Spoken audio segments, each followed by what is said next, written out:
Hello, dear Ayurveda enthusiasts, and welcome to my channel Vanashri Ayurveda.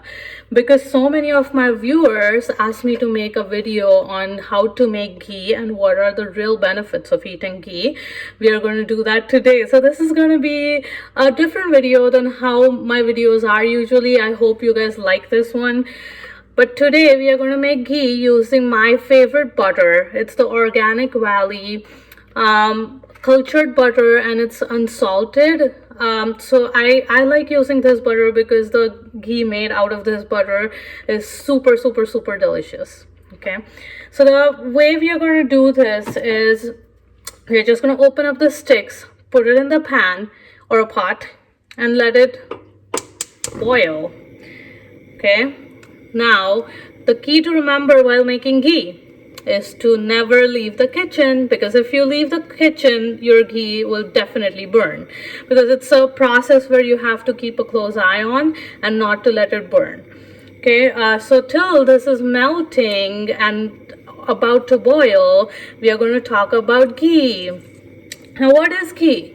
Ghee is a golden yellow clarified butter, and in Ayurveda it's been used for ages, and it's so therapeutic. It has great medicinal properties.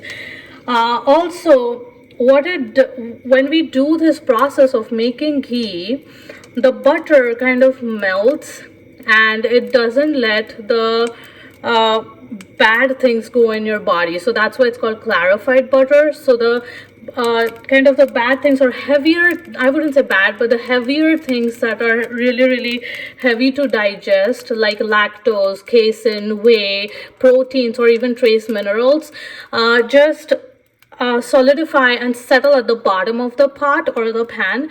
And hence most of the people sometimes ask me if ghee is dairy free, and I usually say majority of the times ghee is dairy free. But it totally depends on how you make it or where you're buying the ghee from, because the process of making ghee is very important. Okay, if you make it the right way, it technically should be 99.99% dairy free, because the dairy part or the heavier part settles at the bottom, and hence majority of the times people who have lactose intolerance would not have issues with ghee, with eating ghee, or they wouldn't have any symptoms by eating ghee. Now let's see the taste of ghee, because this is like a super yellow golden colored delicious fat. It does not taste like butter at all, but it actually tastes better than butter, I would say. It has a kind of a smooth, soft, palatable texture, and once you are used to eating ghee, you would be in love with ghee. So I would recommend you to use ghee quite often in your cooking. Also use, so how could you use ghee in your cooking? You could either stir fry vegetables in it, or you could use the ghee to temper the spices before you put vegetables or anything in it. You could also use it as a healthy fat in your diet. So if you're making khichdi or any rice dish or anything virtually that you're eating, ghee goes with most of the things that you would put in your body. So like a teaspoon of ghee on rice or khichdi would be awesome. Actually, if you've never had that, please try it. It's super yummy. Okay, so what is the next thing we could talk about is the benefits of ghee. Now, ghee is in Ayurveda considered as a great fat. A very important quality of ghee is that it's called Agni Vardak. That means it supports your digestive fire and helps it digest better. But a very specific quality of ghee is it acts with prabhava.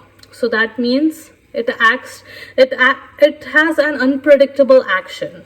Okay, so the virya or the temperature of ghee when it goes in your body is cooling, but even though it's cooling, it's a very Agni supportive oil, so it will support your Agni to digest better without heating your system up. So it's a very healthy oil. Also, ghee, now can you see? It's starting to boil. So this is the place where you have to keep a very close eye on the ghee and do not let it burn. Also see to it that it's on a medium high flame if you're close to it. If you're not, then keep it on a medium low flame. Okay, so we'll let it boil. Also, what I was talking about earlier is that ghee is very, very good for your good cholesterol, that is LDL. So ghee will increase your LDL. In turn, it's good for your HDL to be balanced in your body. So that's why I recommend to eat ghee at least 1 teaspoon every day. Also, the other benefits of ghee are because ghee has this quality called unctuous. In Ayurveda, it's called unctuous. Unctuous means it increases your ojas. So what is ojas? Ojas means your vital juices or your healthy vital juices in your body. Ghee will be very supportive to that. And if these vital juices are high in your body, your immune system will be supported. So it's in turn, it's very, very good for your immunity. So it's a great immune builder. Also, what the unctuous quality, what it does is it will help the movement or the transportation of nutrients to your tissues in a better way. Okay, so it acts kind of like a carrier, and in Ayurveda it is used as a carrier. So in Ayurveda it's called as anupana. Also, there are various different herbs mixed with ghee in Ayurveda to just for the sake of taking the herbs to the better places and getting absorbed better or deeper in your tissues. That's why eating ghee is very, very important, because it acts as a carrier. It takes the things to the right places in your body. Now, regarding doshas, ghee would pacify vata and pitta, so would pacify air and ether element and fire and water element, but it's not necessarily good for a kapha person because it's kind of a heavy, and it's a heavy food, and it's a fat, right? So it would be fat plus fat, so it would aggravate kapha more in your body. But it's really, really good to cleanse toxins out. So ama, if you're producing ama, or if your digestive fire is weak and it's not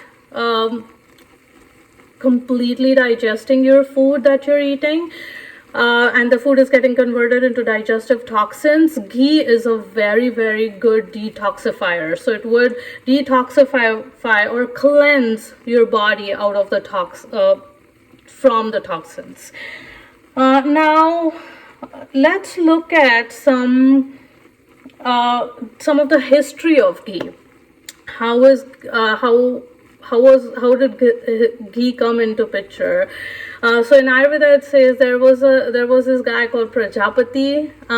He was one of the kings, I would say, and in ancient times, in our ancient Ayurvedic texts, this is a fun story. I wouldn't say believe it for sure, but this happened sometime a long time ago. Now do you see? It's kind of bubbling and it's coming up, right? So pay very close attention to it, and do not let it, if you see, do not let it stick to the bottom of the pan. Some of the dairy part would settle down and eventually stick to the pan, and that's totally fine, but see to it that it doesn't get burnt. Okay.